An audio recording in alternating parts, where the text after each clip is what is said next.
Good evening, everybody. Written advance notice of this meeting was provided at least 48 hours ago. Such notice provided the time, date, and location of this meeting and included the agenda to the extent it was known at the time. Notice of this meeting has been given in accordance with law. Minutes are being kept by the board secretary and will be made available promptly to any public requesting them from the board secretary at 25A Lushan Lane, Hightstown, New Jersey. Minutes will be provided at cost and in accordance with board policy. The in-person portion of this meeting will be held in the cafeteria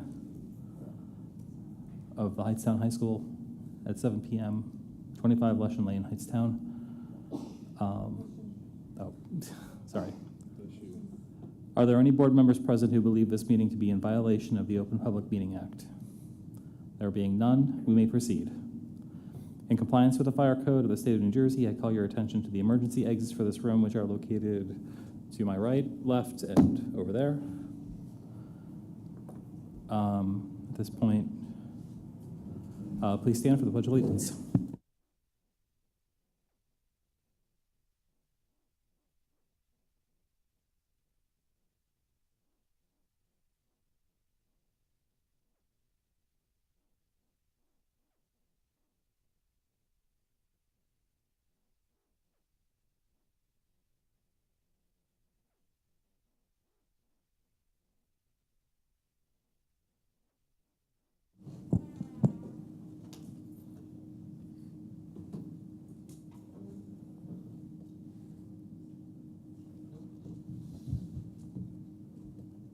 You didn't say. But you didn't say item D. I was waiting for you to say it. Item D. Having read the materials received, I move the agenda be approved as submitted. Pull the board, please. Second. Now, pull the board. Pull the board, please.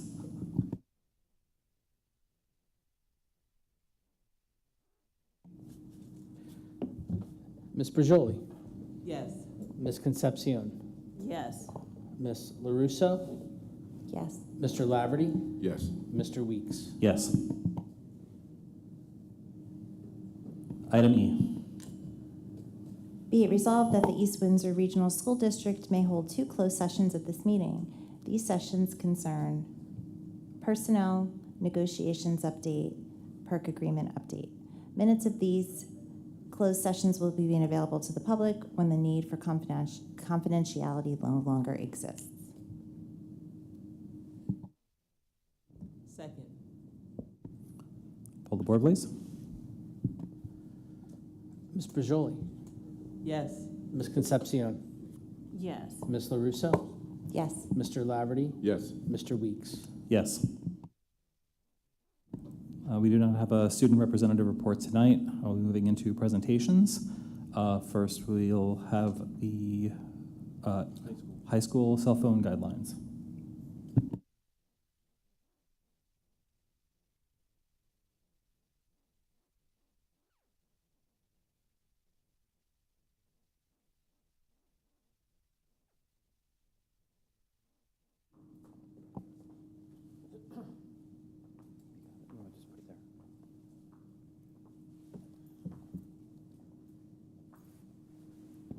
Yeah, go. So good evening. Thank you for the opportunity to speak to you tonight. So the high school team, myself, I'm Dennis Vincent, high school principal, and my assistant principals tonight want to kind of present a couple of ideas that we've been talking about for about, I would say, a good year. This past year, we've been entertaining personal devices and looking at how we set up our guidelines. So just give a little brief background. 12 years ago at the high school, we adopted a policy regarding cell phones. Was at teacher discretion, cell phones would be allowed to be used. At that time, we did not have one-to-one devices, and we saw the cell phones enhancing the instructional time because students did not have their own devices, and we brought the cell phones in to kind of leverage the new technology that was being developed. Since that time, obviously, we are now a one-to-one school. So over the last, I would say, year and a half, we started to really entertain looking at the pitfalls. You know, there's pros and cons of teacher discretion. And tonight we're just going to talk a little bit about some of the recommendations that we are going to have moving forward to start the year with kind of enhancing learning in our instructional spaces. So I'm going to turn it over to, sorry, next slide. There we go.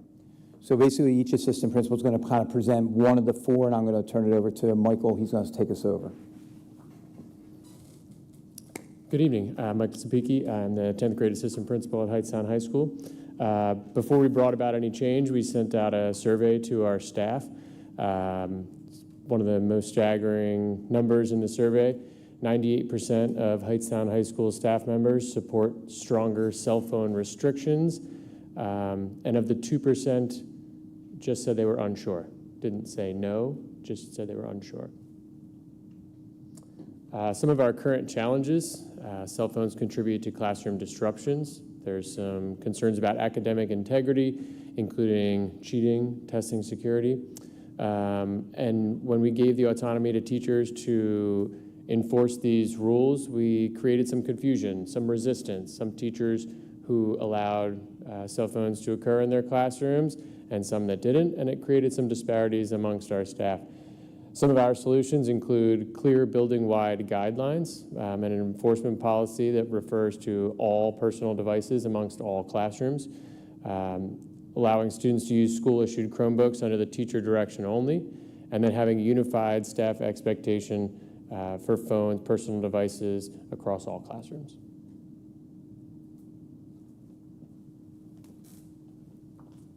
Hi everyone, Jen Riggi, 12th grade assistant principal. So currently there are approximately 19 states across the country with cell phone guidelines, and they range the restrictions and how comprehensive they are. Recently, Governor Murphy has also addressed the need for limiting cell phone use during the school day in an effort to just reduce distractions and promote student engagement.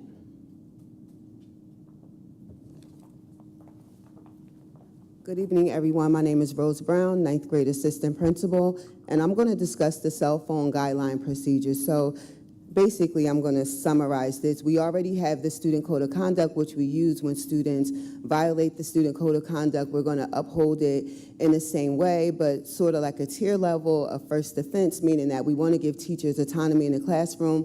We want to make sure that students are aware that they can be in control of themselves and their devices. So the first line of defense would be teacher reminds the student to put it away, and teacher emails parent as well as the administrator. And as you see, it would just escalate if it continually goes on, just like any other thing with the student code of conduct. In terms of no exceptions, that's not meant to be a negative thing. It's more inclusive and equitable in the sense that we want to make sure that we're consistent in doing it across the board throughout the school for all students. Obviously, any special circumstances we'll address at that time. In terms of the parent role, we're just asking parents to join with us in having a conversation with their children to let them know that this is actually going to happen and why. And the biggest thing is we're just saying not during instructional time. We want to make sure that students are maximizing their ability to learn while they are in the classroom. Like I said previously, there are consequences if the code of conduct is violated. I know parents have concerns about how do I get in contact with my child if my child cannot have their phone. Your child can have his or her phone during lunchtime, and if there's an emergency, as always, call any house office. We'll make sure that parents are able to get in contact with their children. If you want to know when your child has lunch and when those non-instructional times are, you can view your child's schedule.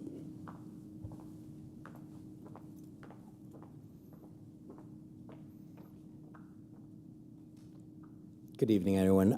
My name is Jeff Soto. I am the 11th grade assistant principal, and we just kind of overview and highlight daily student expectations, including what they should be doing in terms of powering it down, keeping it out of sight, essentially within the instructional classroom setting. There are different styles in terms of teachers that might have like voluntary storage if they want to store their phones during class, but the primary goal is to maximize instructional time, and that was a huge purpose of our one-to-one Chromebook, so they can maximize the technology that we are providing them. So expected benefits and things that we will be monitoring throughout the school year. Our hope is from a holistic level to increase the academic benefits, right, improving the peer-to-peer interactions, classroom dialogue, social interactions, and kind of reducing a little bit of sometimes the stress and the barriers that can come with technology and phones, so that we can kind of start to focus a little bit more on just instructional time with the students. That is our goal and what we'll be monitoring throughout the school year.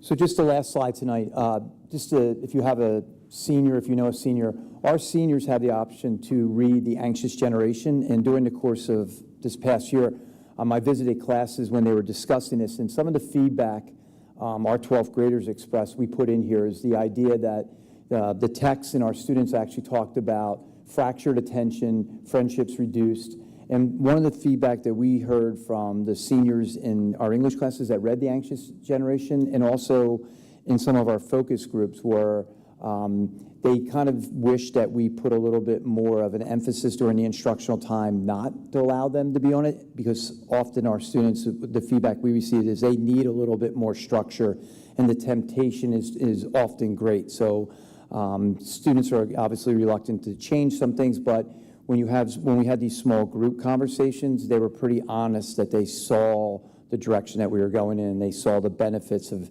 having the ability to be focused during instructional time. So I'm going to have my team take a seat, and that's our presentation of kind of where we're going. You can take that, Jeff. So I can, if there's any questions, Mr. Daniels? Okay. I do have a question, can I? Certainly. All right, so my first question is, does this only apply to cell phones, or is it personal devices? Because, you know, they have watches and they have rings and the glasses and everything else that can talk to them, and they can, you know. So, yeah, that's a great question. We're talking about personal devices. We really do not see a lot of the glasses. The watches is an area of concern that we look at. It would be tied with the earbuds, but we're really focusing, we are saying personal devices, so we would address that as all personal devices during the instructional time. Okay, and then my second question is, how are we going, like, what is the plan to get this information to the students? Because, you know, like the students that were in 10th grade last year or 9th grade last year, right, they have to do something new in September. So how are they going to be told? So this is the timing of this is like the perfect time to do it. We talked about, you know, over the summer for the start of the year. We know starting the year off will be a critical. We review a lot of guidelines, policies, so this would be something we would roll out at the start. To go back for a second, we did survey our students in February regarding using cell phones in the instructional space, so that started the conversation in February, so they heard about it, and we were just collecting that information. We surveyed, as Michael spoke about, we surveyed the staff recently, so they've heard about this.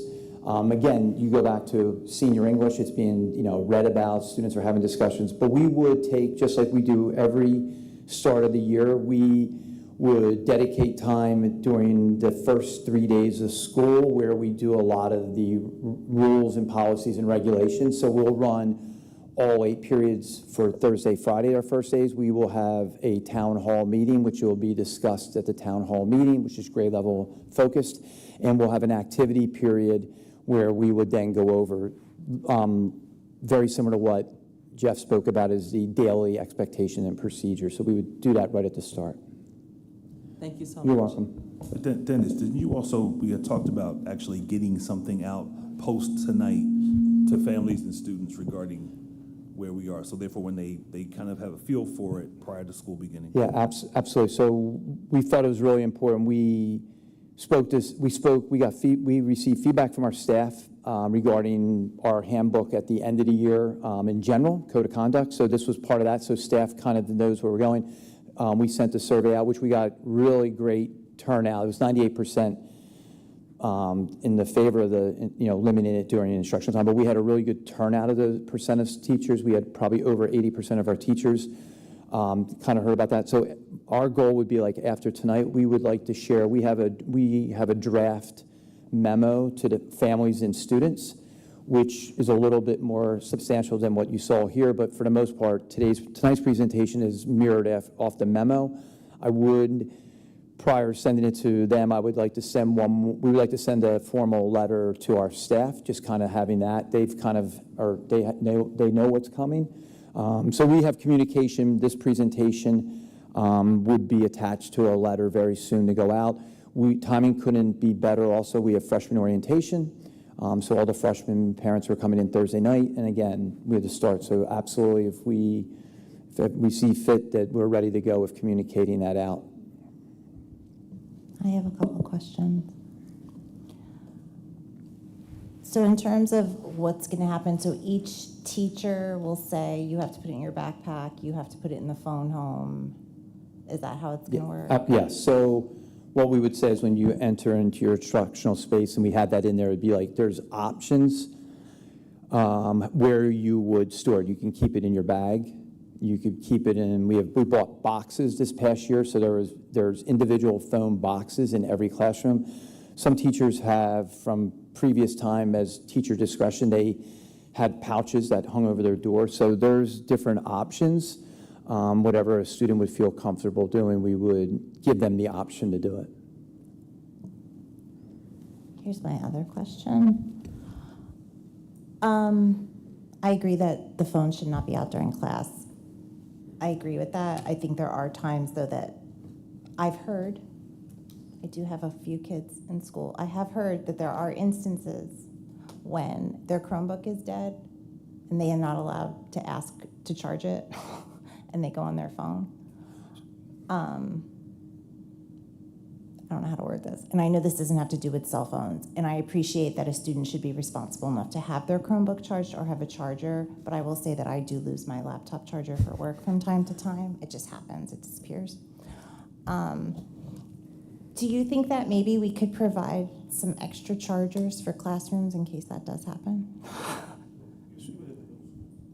So we, Because I hear it a lot. I've heard it a lot, and not just from mine. That you're absolutely accurate with that, and because we, up until now, because we had the ability to, if your Chromebook was not working or not charged, you could go on your phone. So that was not inappropriate to do. We allowed that to happen. We already talked about that. We will have more loaners because right now at the high school, most of the loaners go out when it's broken, not when it's not charged. So we've already talked to technology. We'll have additional Chromebooks to use if there's like a short term, like you said, it's not charged or they forget something, and we would have more additional chargers to use. So that would not be a reason that you would have to go on your personal device. And they would be allowed to use it at lunch.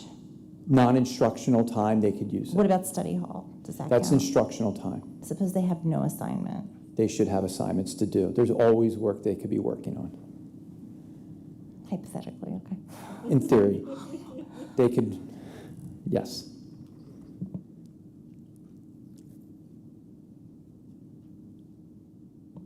I have a question.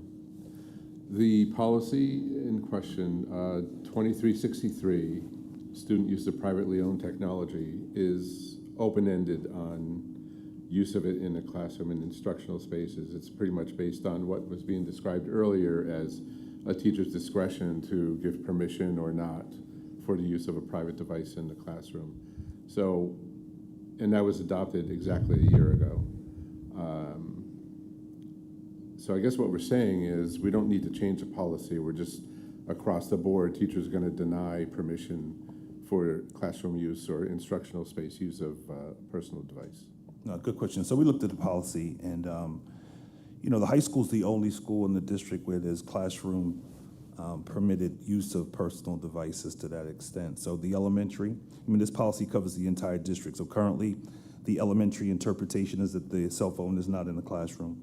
The middle school interpretation is also the same. So we're really just indicating it's a school-wide approach, and really it's in line with where the other school levels are in the district. So we did not feel the need to actually change the policy at this point. but the guideline expectation is that we're kind of limiting, part of the challenge, as the high school administration just shared, is that part of the issue regarding discretion has created some inconsistencies as it relates to expectations within the school. And we're just trying to create some consistency and choosing the instructional space as the area for a common expectation. That's really interpretation.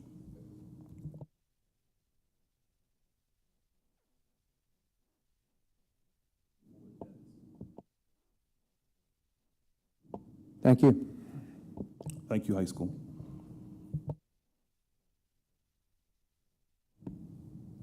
Up next, we have the access data presentation.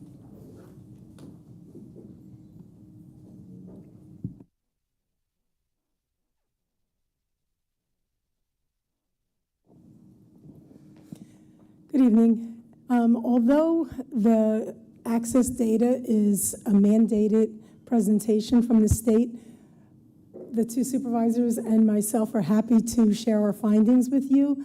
So we're hoping that you're going to see some of the successes that we've seen in the district. And just so, in case anybody doesn't remember, Renee Fowler is our K-5 ESL World Language, and Monica Feliciano is our 6-12 ESL World Language.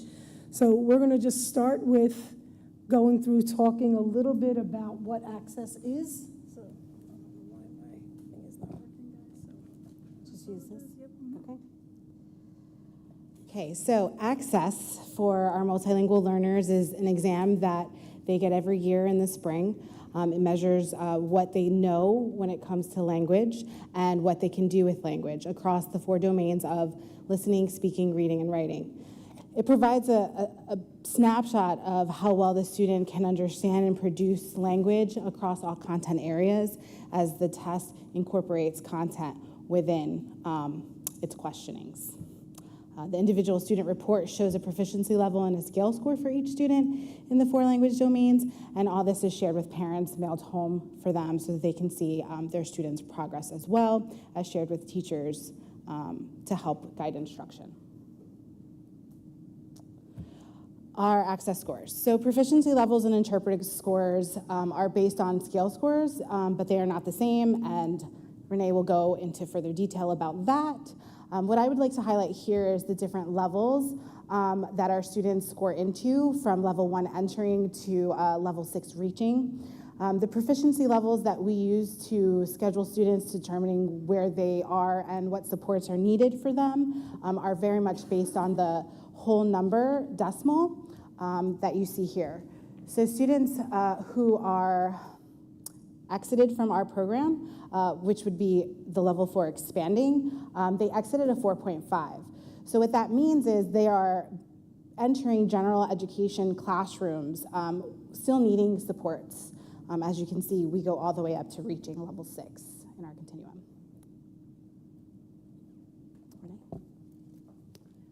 Proficiency level scores.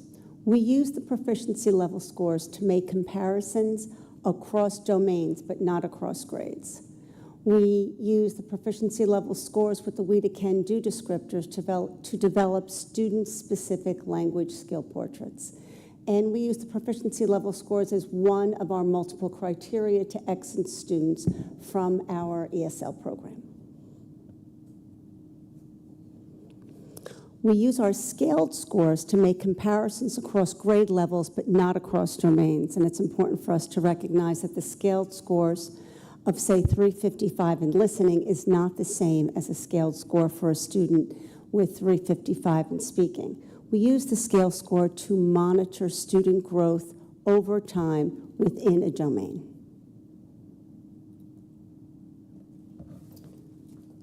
So in going back to the scale score that Renee spoke about, scale score is something that our teachers are very familiar with because it is also part of what we do with our STAR testing, and that is able to show the longitudinal growth from the very first time a student takes the assessment to the finally when they're able to exit. This slide in front of us next is our overall district data, which is a lot of numbers, but we wanted to be able to display this with everything from K through 12, and really what you're going to see is similar to what Monica and Renee brought up, is that the number of students in each grade level, as well as the total in the district that exited the program this year, those students that are in level 5 which, as Monica shared, are those students who still have ESL, however, they will be in the general education program, our level 4s, and that what you're going to see within our level 1 students, as we do a little bit more, you're going to see we break our level 1s into a level 1B and a level 1A, because there really is a big difference between those who are starting and those who are almost reaching the level 2. So the very first thing that we try to see is, well, are we advancing? Are we falling back in any given year? So when we look at the overall comparison in the district as to the number of students that exited, the number of students that are in level 5, and the number of students that are in level 1A, what we see is that we're very comparable to where we were last year, which means what we are doing is progressing our students forward, which is a nice way for us to be able to say, here's what's working and here's what needs some tweaking. I'm going to take you now through the K2 grade band. And if you look, you can see that level 1 and 2 is where the majority of our students fall, which makes sense because those students are the newest learners to our district. And as multilingual learners, we are beginning to expose them to English, but this is the beginning of their language journey. What I just talked about is now also depicted here in a pie chart if you prefer to see it from that vantage point. When we look at the 3-5 grade band, we can see that the numbers are distributed a little bit differently, whereas the majority of the students were in level 1 and 2 for K2.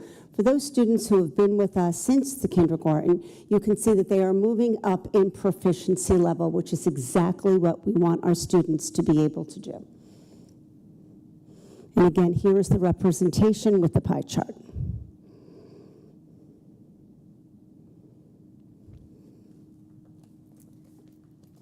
So I'm going to talk about grade 6-8. As you can see, we have quite a larger group in our middle level 3 and 4. Oftentimes our students coming in have a good foundation from the elementary school if they have not already exited, and are way ahead of the curve when it comes to learning the language.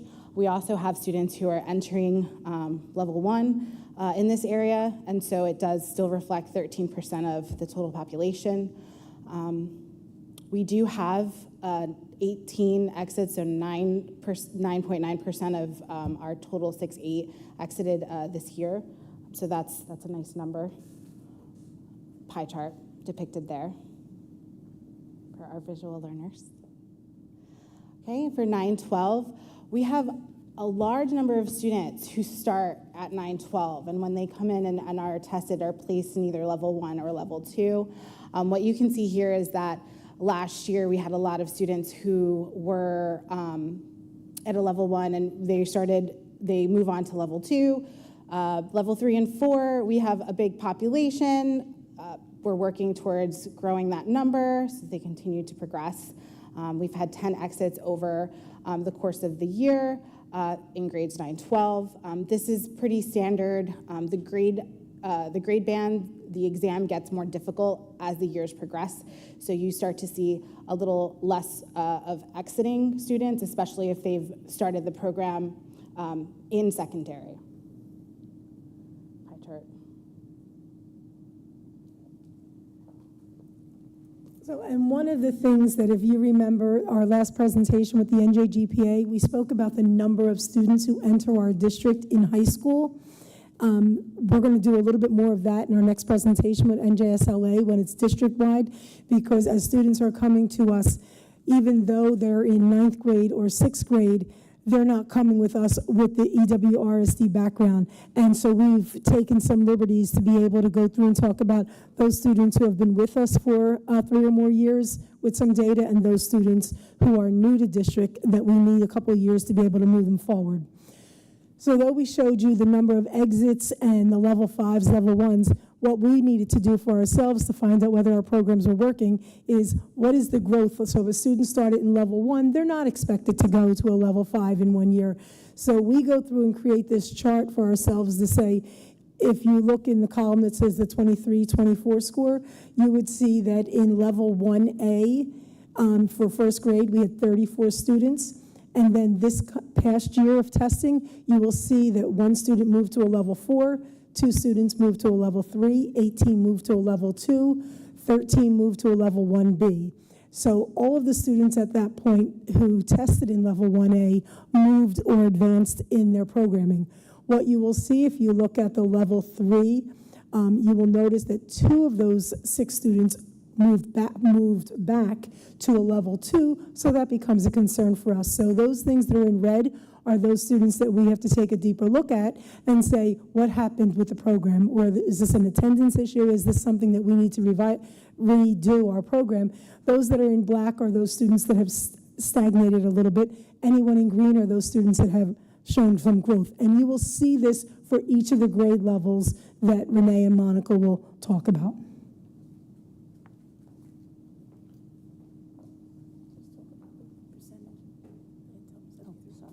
In grade 1, we had 73% of our students increase 1 proficiency level.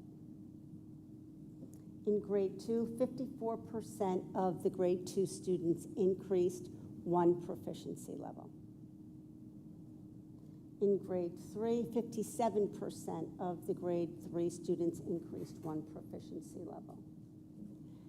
Grade 4, 90% of our students increased 1 proficiency level. And we're really excited by that, and that is also an expectation for us for those students who began with us in kindergarten. 4th grade is what we call the sweet spot for students to really make tremendous growth, because it takes 5 to 7 years to really acquire another language. And these students, by the time if they began with us in the kindergarten, they are now in our program for 5 full years. And that's why we see that 90%. And 79% of our 5th grade students increased in proficiency level.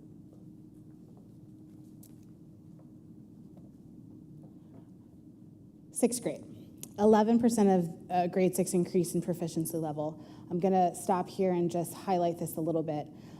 This is not traditional year to year. Usually 6th grade shows more growth throughout the year. So this is something that's given us pause. We're looking at the data to see how we can adjust things for this upcoming school year and move this needle more.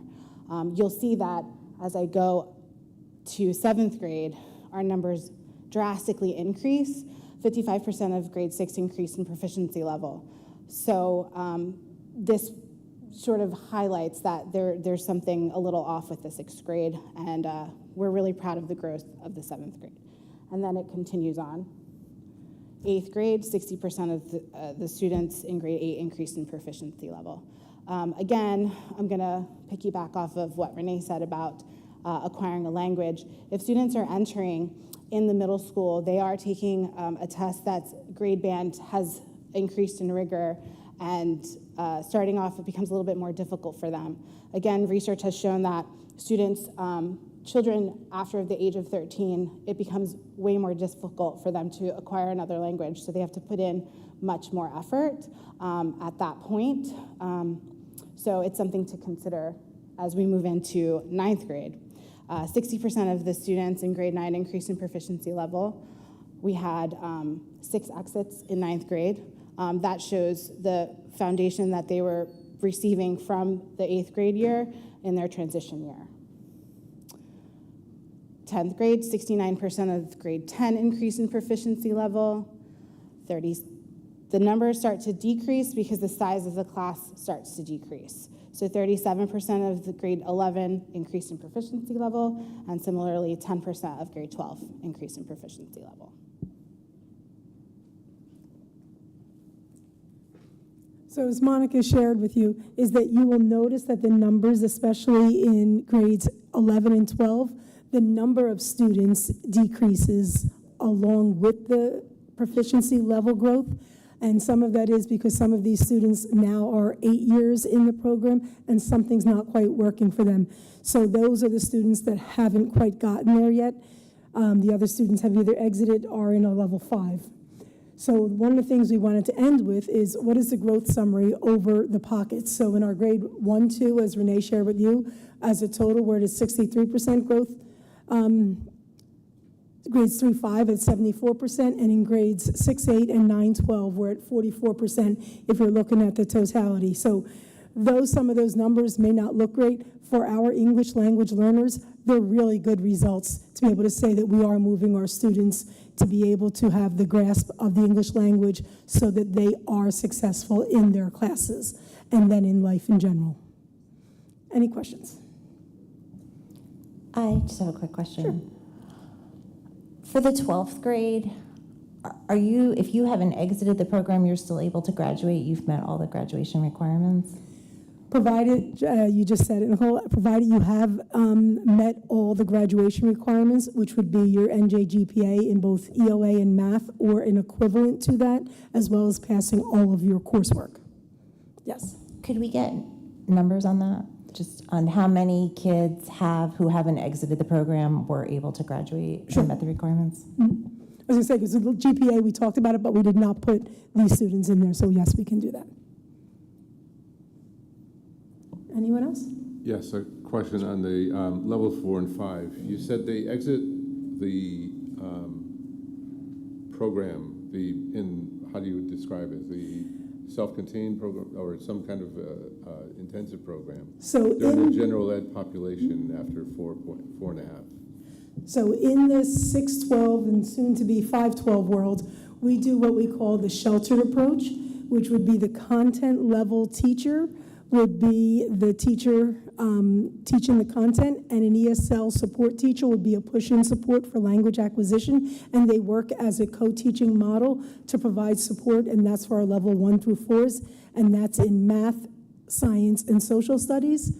Currently in ELA, which is what we call our sheltered English instruction for our multilingual learners, it is a single taught class from the ESL teacher. This year in the high school, we're trying to do some modifications to make that a co-teaching as well. So as soon as they reach that level 5, which is that 4.5 that you spoke about, Bob, they go into the general ed classroom. So they will not have that ESL support. However, they do have an ESL class to be able to have additional language acquisition.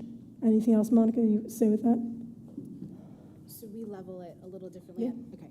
So yes, you see levels 1A to level 5. So when we are placing students in level 5, it's when they've reached a 4.0. We're giving them more time in program to get ESL, transitioning them into the mainstream. So if they're between a 4.0 and a 4.5, they will receive supports with an ESL leveled 5 class, but they're in the content mainstream classes, general ed classes. Once they get that composite score of 4.5, they no longer get the ESL leveled class supports. They're completely in content general ed classes. Yeah? Yep. Sorry, glad you said that. Okay, just for illustrative purposes, could you go back to grade 11? So you had 5 students who were level 5 last year, or 2 years ago, I should say, and they were in grade 10, correct? Yes. So they were level... So this group here would be the coming 12th graders. So this was based on last year's 11th grade. Correct. So as 10th graders, they were 5 that were in that band, yes. Right, they took the test as 10th graders, they were level 5. And then, so they're certainly at that level in a main general ed classroom, and probably without support, correct? They would, well, no, they would have got, it's back and forth. If they were not 2 years in a row in a level 5, Oh, 2 years. they could have in that 10th grade been in a sheltered class, and then for their 11th grade gone into the general education classroom. But what you will notice with those particular 5 that you're referring to, they went down a level to level 4, which should automatically put them back in the sheltered. But this is when it comes down to is that for this particular grade levels, Monica and I go through every individual child, look at their entire program, and see Is it a specific day that there was an issue with? Because sometimes pulling a child back into the sheltered program is more of, not difficulty, but it's more of a hindrance for the child's growth than it is trying to give them additional supports. So we would not necessarily move them back into the sheltered unless all of their coursework sees that we can go through seeing that there is an issue that they need that additional support, if that makes sense. It does, thanks. That's all right. All right. I just logged out. Anything else? Excuse me, no, So I'm ignoring this group here. I do have a question sorry. though. The growth summary, and then at the bottom of each of the slides, where it talks about like 10% of grade 12 increased, the numbers are different. Why are the numbers different? Is it that the growth summary is like an overall of all the levels? Yes. So for some reason, it just logged me off of here, so I can't put it back up. So what we're talking about is that entire band of students in the K-2 world, so the percentages, and we looked at the growth. So when you looked at the percentages on the one, just talked about the percentage of students who went into a level 5 or went into a level 4. We talked about those students who grew, which is in that green that I was going through talking about. It should be down here somehow. It lost it in there. Okay, does that make sense? So that's what's it's a little bit of a trick thing looking at it. It's okay. All right, thank you. No problem. Anyone else? It's good? Thank you. Thank you. Thank you. Up next, we have the Marks Superintendent Report. Okay, thank you. Good evening, everyone. Just a few updates tonight as we kind of come to the conclusion of the summer. So just to rewind time a little bit, reminding families that August 22nd, Friday, this past Friday at 9 a.m., parents should have received access to the parent portal. On that portal, you should be able to see, if you're an elementary parent, your child's teacher for the upcoming school year. If you're a secondary, middle school, high school parent, you should be able to see your child's schedules. I'd say from a secondary standpoint, if you have any questions, obviously, regarding your child's schedule, reach out to either a counselor or an administrator at the middle school, high school. In addition to that, bus passes were also made available via the portal. Quick highlight. So today we had new teacher orientation, started the first of 3 days. And it's an annual rite of passage for our new hires. So we had about 41 new certificated staff members, slightly smaller cohort this year. Since I've been in the district, we've ranged from about, say, 50 to 70. So I actually think this is a positive sign. I like to think that we're moving more of our non-tenured staff members towards tenure. And one could argue that it speaks to some level of, and not even just non-tenured, reducing those tenured staff members who may be moving on. So definitely a reduced number of the cohort. The